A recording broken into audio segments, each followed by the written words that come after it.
Keep bear in mind that won't get into all the specifics. My family got wiped out. Satan came after me.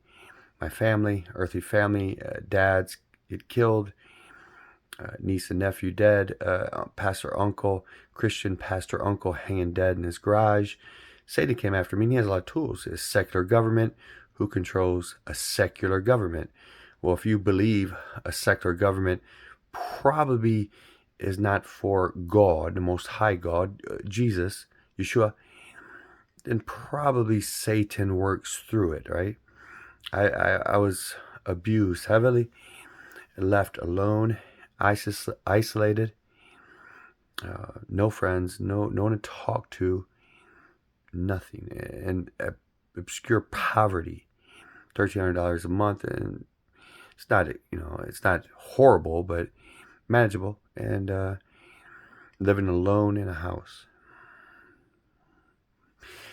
My heart's desires, after I talked to God, Him cleaning my heart, created me a pure heart, O Lord, a steadfast spirit. Search the deep things of my heart. I want to see your face. It got so brutal that not only Satan would use different, seemingly demons in everybody I meet, but also talk to me, sometimes in person and other times in spirit above my bed, trying to always rape me or be with me.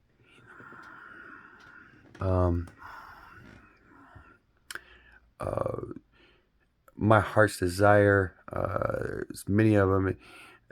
When it comes to sexual, I want to be wanted. Wanted. It's a turn on to be wanted. That I talked to God about it, my faith, the whole idea of being paid to be sexual. It derived from great persecution from a department of a secular government that have this lust demon, this LGBTPBN, well, not BN, not bestiality or necrophilia, all the spectrum, had to carry this massive lust demon that was very strong. At the very beginning, it would physically contort me and bend me and move me. I still have effects of it. When I get horny, my tongue sometimes starts to look at people. My tongue comes out.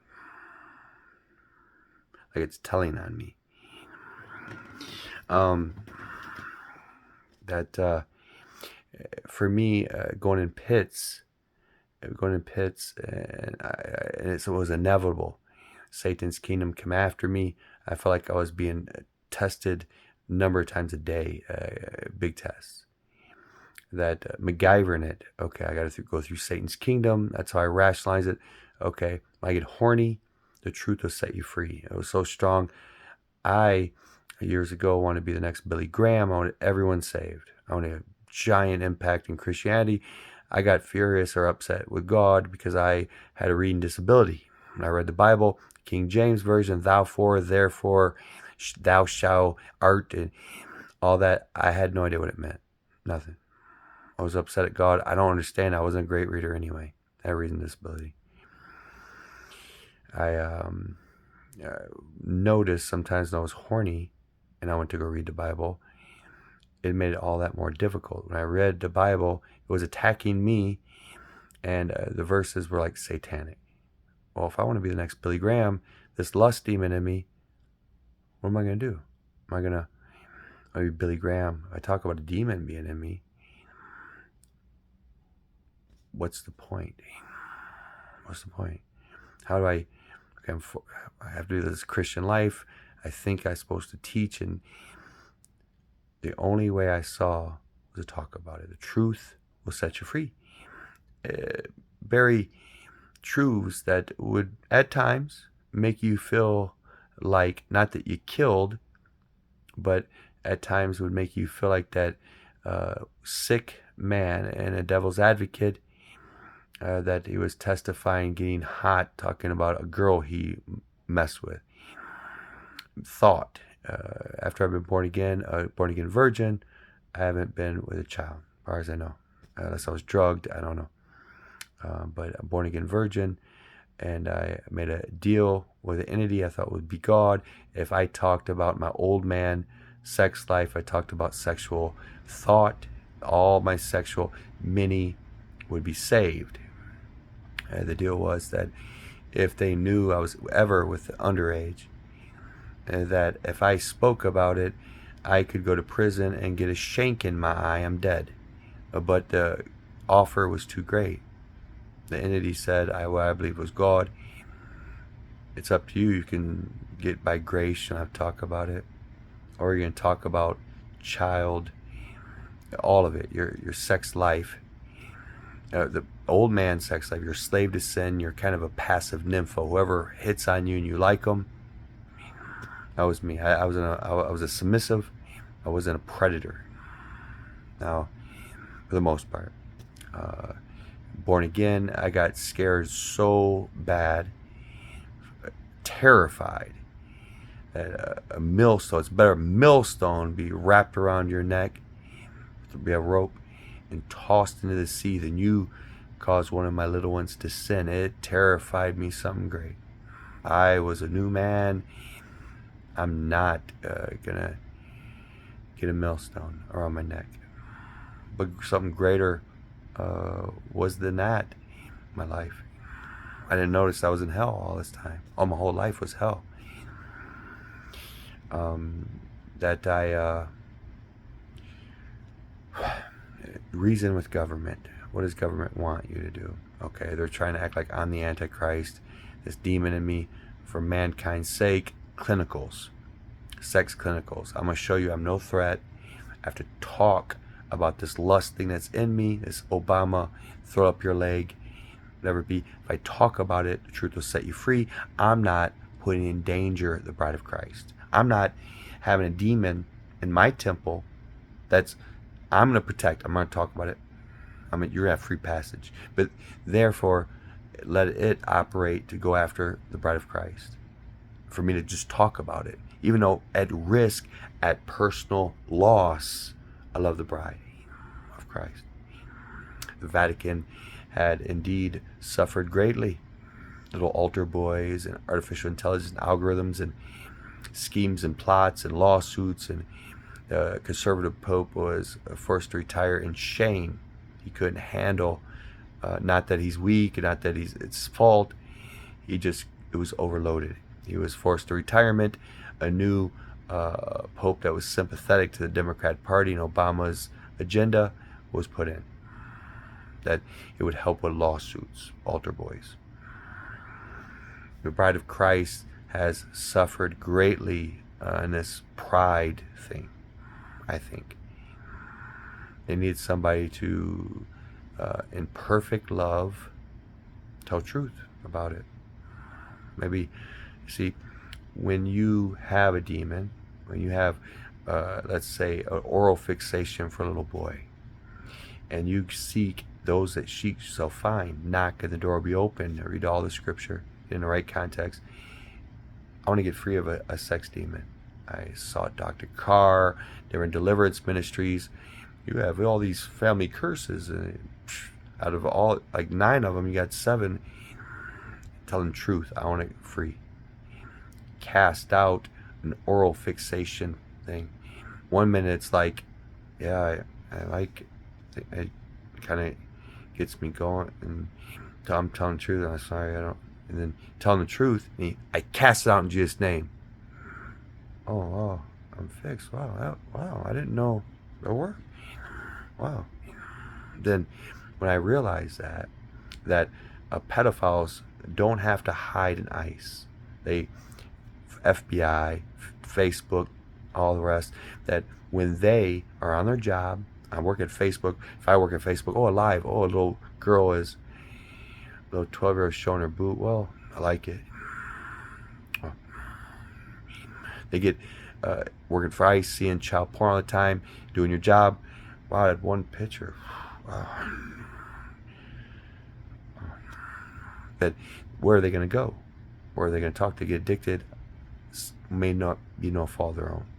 I wanted to institute a government department that would have government contracts with deliverance ministries, trusted ministries, ministry, it's a counselor, a Christian counselor that would indeed be like a lawyer.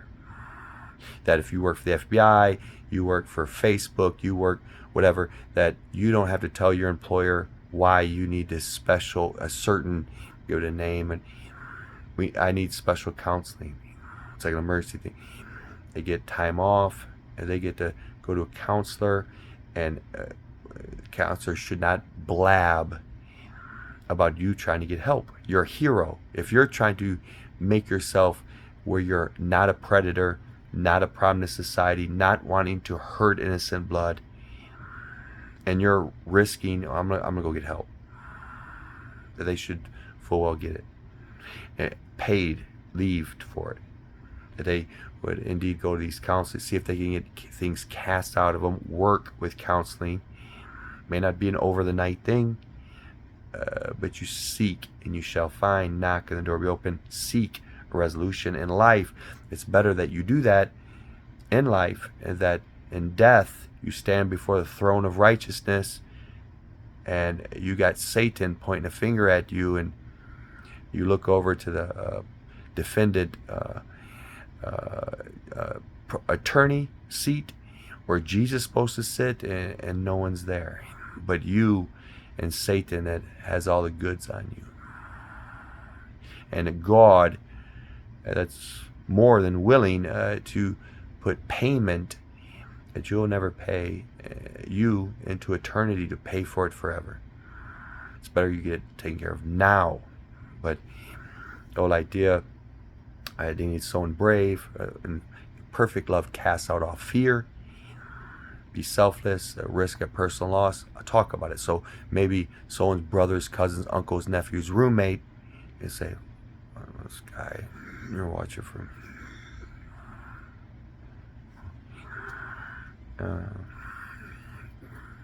and may learn. Truth will set you free. That there's a faith war. Satan comes at you, maybe a demon, a succubus, incubus. Hey Kevin, how would you like it? Would you like a little boy? Or how would you? Oh, just a woman just like you like it. How would you like that? And then if you agree with it, it's like a contract. Right? If you agree with it, a citatory signal maker maybe get increased or start to work.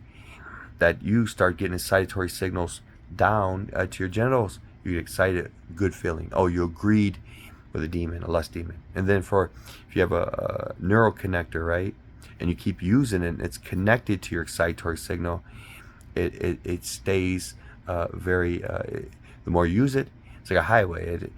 It gets preserved, right? It's important.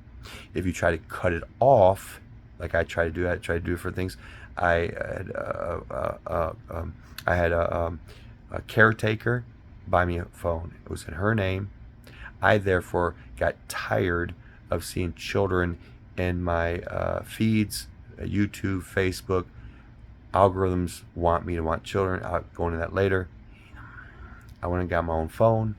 I wanted to get a new name, divorce myself from the data because they kept programming me to want children. I'm a born again virgin, not allowed to work online and not use it online to have a job, to preach, to go into politics, not allowed to get a friend, in a prison, not allowed to have a life. I go on my first date with a woman.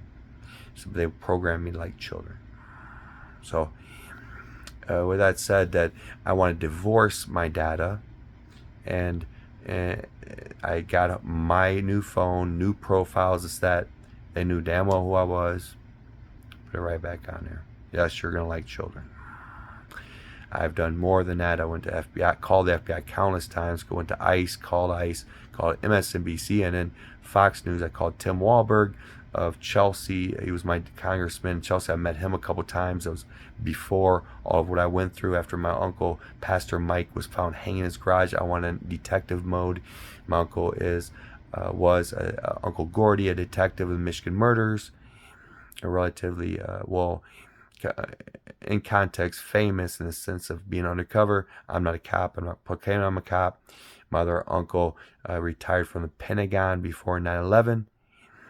Uncle Gene, and Of course, my other uncle was in demolitions that would evolve into Navy SEALs before the Navy SEALs in Vietnam, I believe. So I wanted to risk to save. I want to talk about it. So there's countless men out there and pride. Well, I seen that Desmond amazing dance and the little girl outfit his little butt.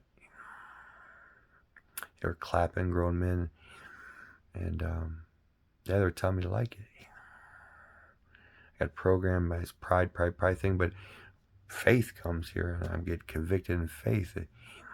At Candyland, I go and Hansel and Gretel, eat candy, kid, man, whatever, eat some candy, fatten you up. With faith, what do? If I tell anybody, if they're gonna call me a child, I'm gonna die. I'm gonna get thrown in prison. Everyone's gonna hate me. I lose everything. So what do Kevin have to do? Talk about it. Let's get help for it. Let's institute places where you don't have to get exposed. If you're doing the right thing, you want to seek help.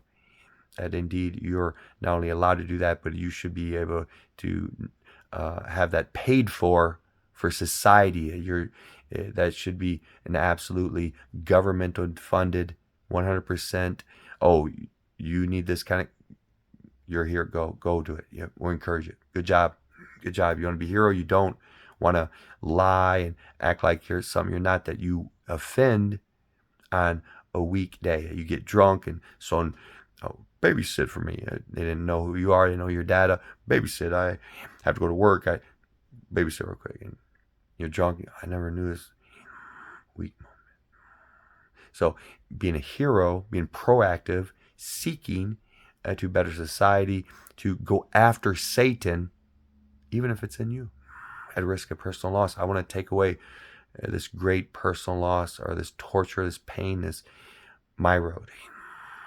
And for those that want to get help, that society is better equipped. But okay, well, anyway, going into it's not to be totally honest. Of course, I try to tell the truth always. That the truth will set you free. Heart's desire and stuff. I do understand that a little boy or a little girl is way better off with me, because there's more to me than admitting that, yes, a 15-year-old girl with her top down or off is hot to me. I'm a map, sorry. I'll admit it. Sorry. Now, that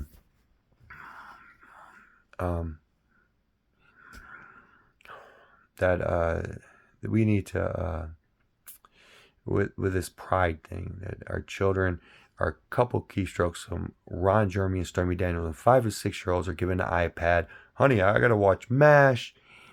I gotta watch TV. You play with that iPad over there. Oh, you got schooling. You have to have government in your classroom where indeed they can discriminate. Oh, you have a toy gun. You're evil. Planting them guns are evil. That's another story. But okay, tech.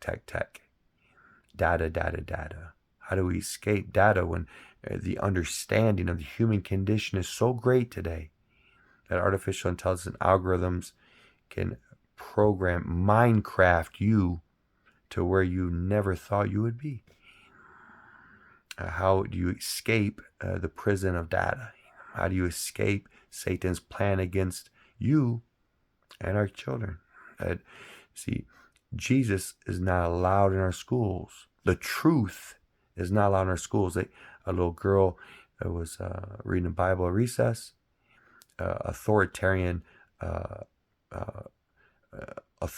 man worked for the school. You can't read the Bible at recess. And I'm not going down a rabbit hole. I just want to quickly point out that when schools say the truth is not allowed in them, when we have a free exercise clause, that if a secular teacher gives me a lesson, CRT, whatever it be, whatever is Common Core, whatever it be, that I, as a Christian, as a little boy or a little girl, have the right in America to not only have a Bible on my desk during that lecture, to when I get that lecture, that I should have the freedom to look at the Bible, to be able to, of course, be able to have the opportunity to see something relevant to that Bible that might help you digest the lesson that was given to you by your secular teacher. The free exercise clause absolutely gives us that right. And okay, so I went down a rabbit hole. A safer community. That child porn and child molesting is rampant, I believe, in America. Because why? Because of tech. The problem is that techies that run tech see all kinds of women all the time, naked, hot women doing. They get desensitized to it. It's like, oh, what is she doing today? That doesn't do it for me.